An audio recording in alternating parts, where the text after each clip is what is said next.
I'm using a 6-inch Pittsburgh quick release bar clamp to adjust my bicycle brakes. This slide adjustment lets me fit the bar clamp to my tire rim size, while the screw adjustment lets me fine-tune the distance from the brake to the rim.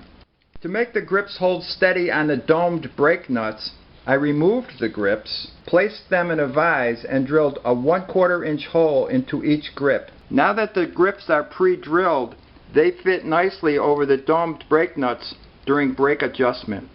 The bar clamp can be used over the tires during brake adjustment. It can also be used between the spokes.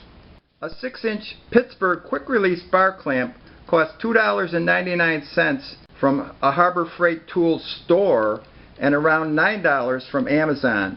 Any quick release bar clamp with a 2.5 inch throat, that's the distance from here to the center here, and an adjustable screw should work as well as a 6-inch Pittsburgh quick release bar clamp from Harbor Freight.